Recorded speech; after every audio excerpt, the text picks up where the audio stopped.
for joining me today. It's Whitney Brantley, the dopest historian, and I'm here with the Alley Theater's David Rainey. Hello.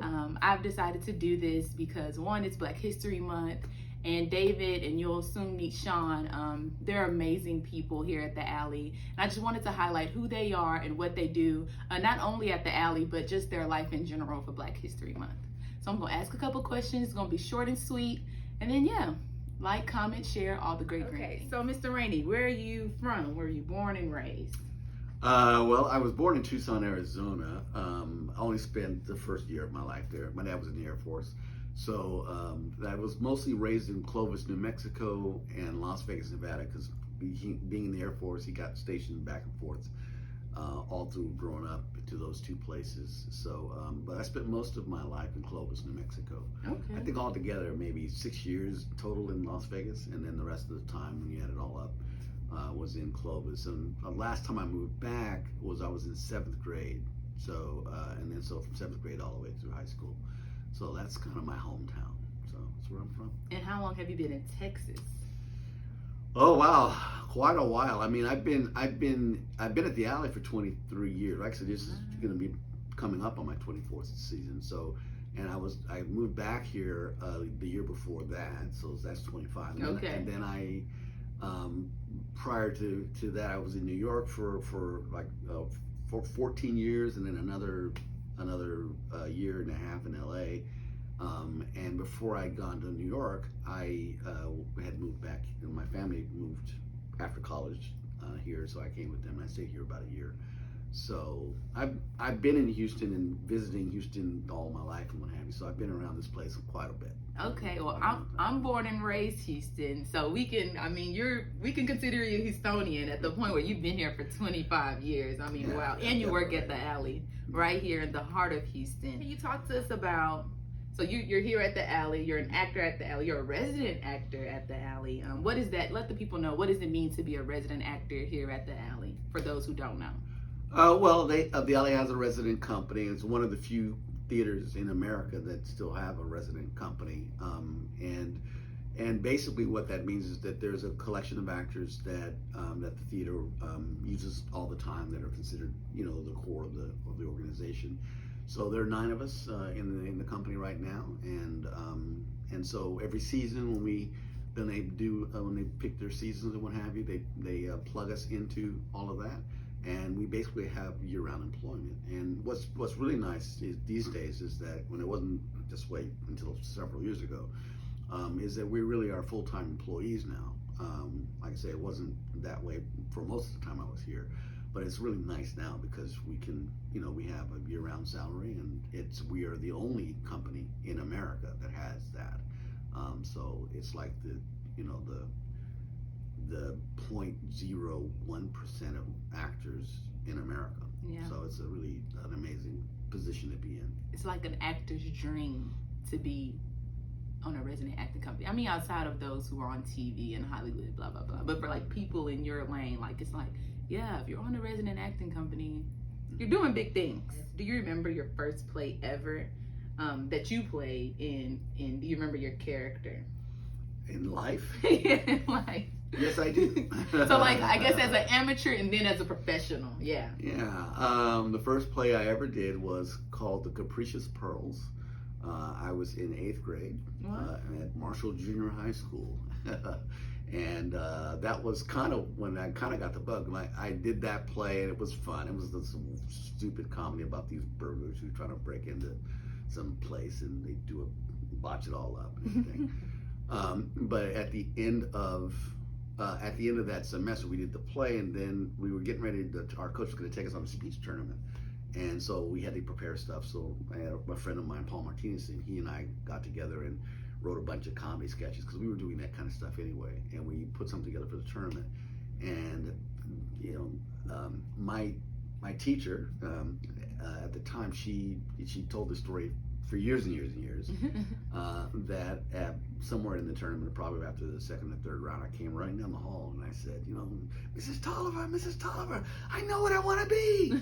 I want to be an actor, And so I definitely got the bug at that time. Well, I didn't really understand exactly what it was, but but I knew I liked being in front of people and performing, and that's what actors do. And so I thought, well, that's what I want to do. So that was my first play. Okay, and then your first play as a pro. Like, this is what I'm doing, but now I'm on this big stage, and like, I'll be doing this for the rest of my life. My first play. Yeah, as far as professional stuff goes, I mean, honestly, you know, after I graduated from college at Eastern New Mexico University, I came. My family was moving back to Houston in the summer, and I had gotten into the University of Wisconsin to go to grad school and what have you. So I was like, well, I've never, you know, I've visited Houston a lot, but I'd never spent any time in a, you know, big city and what have you. So I'll go and hang out with everything, getting out on Clovis. So I did that, and I ended up getting my first professional job was working for a comedy club called the Comedy Workshop, and at the time that was over at on Shepherd at San Felipe. Now, I guess there's still a Men's Warehouse laundromat or something there, but I used to be a comedy club. It had the stand-up comedy stuff in the front, and then in the back they had the sort of what do you call that, sketch comedy club and what have you. So I got hired. Not at that club, but they had opened a new club called Cabaret West over on Westheimer. Okay. It was way out near Hillcroft. Okay. That thing, oh yeah. So that club only lasted probably about 7 months or something like that. And so when after getting done with that and they closed the club, they moved me over to the Comedy Workshop and what have you. And I stayed there until I, you know, decided I was going to audition for Juilliard and did that and got in, you know. So that show, the Two-Bit Opry was the name of it. Okay.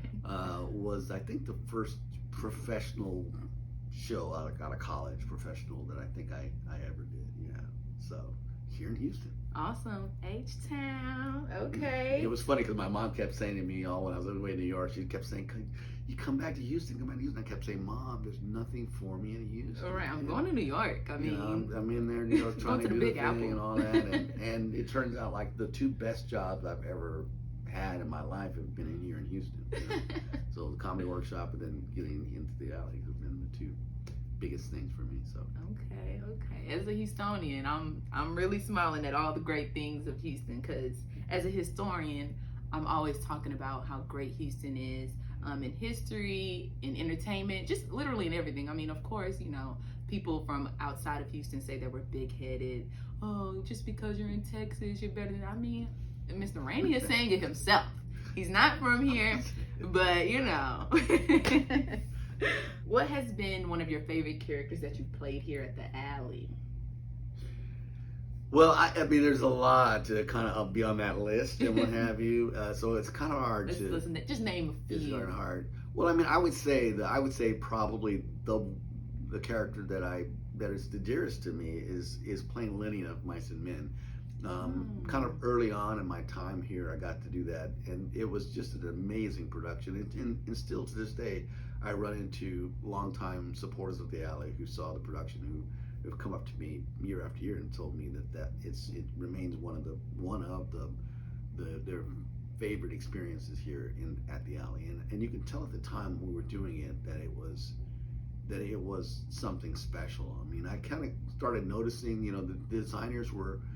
You know, designers always take a lot of care in what they do, but seemed like they were doing a lot of extra, really fine, detail-y work on it and stuff. And I started kind of noticing, you know, stuff. But it was an amazing production. I mean, and audiences really liked it. So that has remained a very, very dear part for me. And there's been others like, I mean, in Lincoln and Top Dog Underdog, and you know, Othello wasn't a production that I really loved, but I loved doing the part,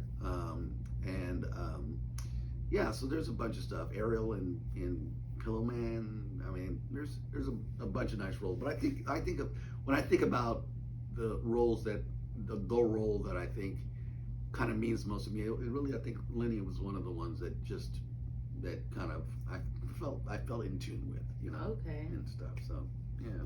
I wish I was able to see that. Unfortunately, I was not around. Well, you can. They have archive videos which you can go to Literary and ask to watch. Yes. Thank you for that. Thank you. So, Now we're getting into some Black History Month questions. What is your favorite quote unquote Black play, where it was written by a Black person, Black characters, or mostly Black design? Just in like, what is the play? We're like, oh, for the people. I like that play. Well, I mean, my bias, of course, because I, was in it, is Top Dog Underdog. Okay. It's a tricky play. A lot of productions have done it, and it's different everywhere you do it because there's so much to sort of interpret.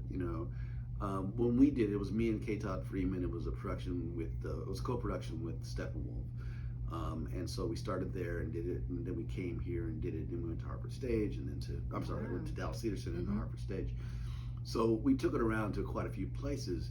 The people that saw both productions, the one thing that they commented on was that, like the New York production was they emphasize a lot sort of the jazz quality of the language and what have you. So there was a lot of interpreting the words themselves as words.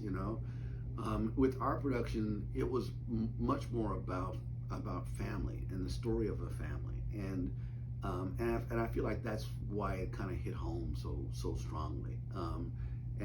It's a tricky play, but it's a play that's very dear to me because I think we really hit it, and I think we knocked it out of the ballpark. Okay. So yeah, I'd put that on the list there. Nice. What has been your most memorable experience at the Alley? I'll tell you this. Again, this is tied to Top Dog Underdog. Okay, come on, Top Dog Underdog. You need to go to the archives for that one as well. Yeah. There was two things that happened, both in Chicago and here. Mm-hmm. In Chicago, we were doing the play. And we got done one night, and so K. Todd, I was like kicking around backstage, and so K. Todd came back and he's like, hey, there's some people out there that want to meet us. So I was like, okay. So I went outside, and there was a mother and her daughter, and they had just flown into Chicago that day, and were eating across the street and decided they wanted to see a play. So they saw this play. They didn't know Top Dog Underdog was playing at Steppenwolf, and they decided to go see it. And so they waited for us, and as they were talking to us about the show and how much they enjoyed it, the mother just started crying. She just started bawling her eyes out. And the same thing happened here in Houston. I remember after we'd been running the show, and this was after a person seated, she was running the head of props, and we were talking outside a stage door one night, and she said to me, David, I just hope that there are not places that are really like that. And then she started crying. Wow. And I think, and I think about that, it's like, that's what theater is supposed to do to people. It's supposed to affect you, and it's supposed to leave a mark on you. And when theater is the type of theater that doesn't do that, it doesn't really excite me all that much. And when it's supposed to do that and it doesn't, then I feel like it's kind of, fell down on the job a bit. So that's like really one of those sort of memorable moments for me, because it really kind of affirmed that we were doing our job and doing it right, and doing it in a way that just left people. I remember seeing people after the show, they just couldn't move. The lights came up and they sat there for like 15 minutes. Wow. They just couldn't get out of their seat. It was really an amazing show. Yeah, that sounds like a great show. Can you share a dope Black history fact about yourself or something you know? And before you go in, like, dope Black history fact, what does that mean?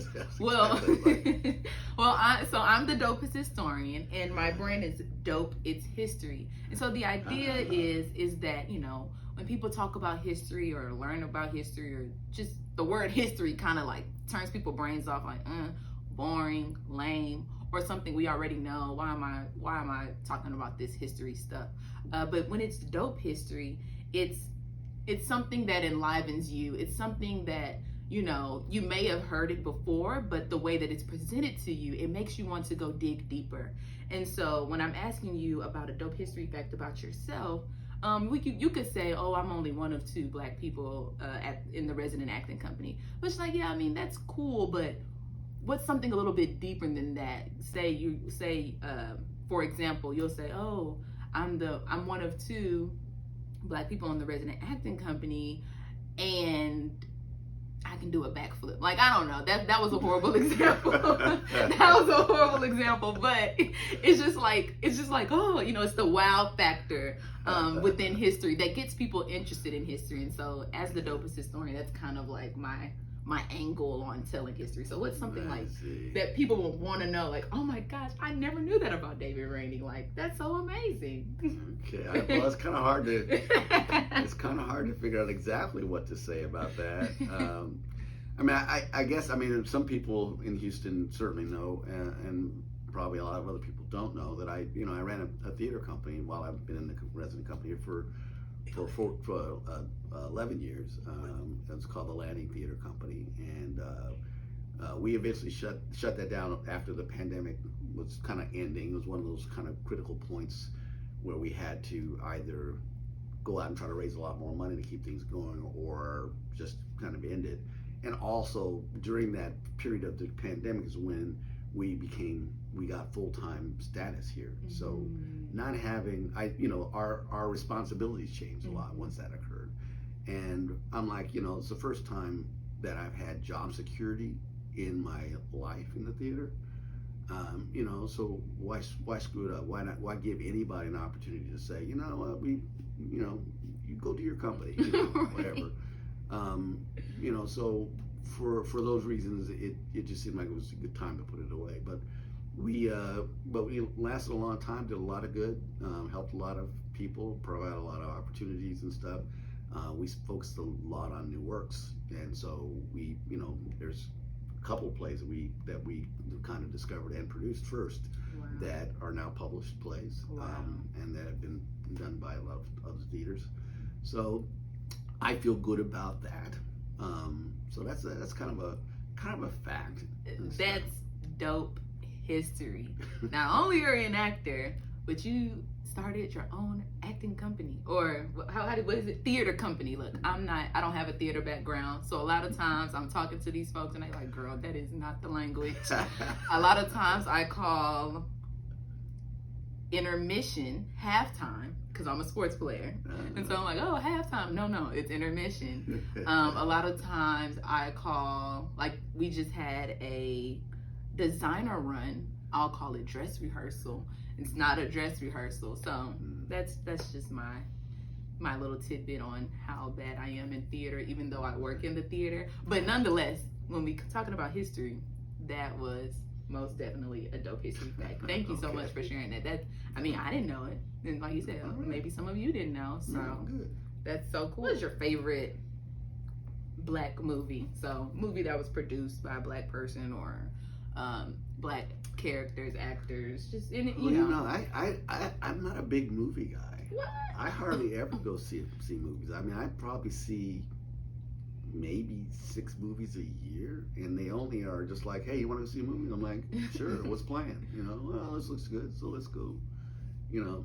So people are always asking me, they're like dumbfounded. You haven't seen that movie? Oh my God, you haven't seen that? And I'm like, well, no. I don't really care. I'm acting. I'm on stage, actually. Well, the thing is, a lot of people get into movies or get into theater because they're seeing favorite actors that they know and all that kind of stuff, and they want to emulate them and be just like them or have those kind of careers. I never came into that from that reason. I got into acting because I really liked basically the process of it. It was like a puzzle to me. It was like here's a puzzle that's already finished, and my job is to figure out how the pieces fit together. It's kind of how I looked at plays and what have you.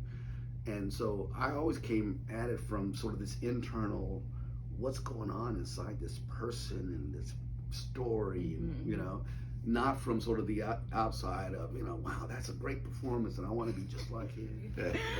All right, you guys. Thank you so much, Mr. Rainey, for taking the time to speak to us today. Thank you all for hanging with us. And if you want to see Mr. Rainey on stage doing his great grand thing, come out, check out the next play. It's called The Nerd, starting on February 28th. Well, opening night is February 28th. It's going until March 17th. And if you're unable to see that show, he's a resident member here. So just go on the website, see what you can see. And 9 times out of 10, or 8 times out of 10, let's say, David Rainey will be in the show. But until next time, thank you, Mr. Rainey, again. Thank you. Have a great evening. All right. Bye. See ya.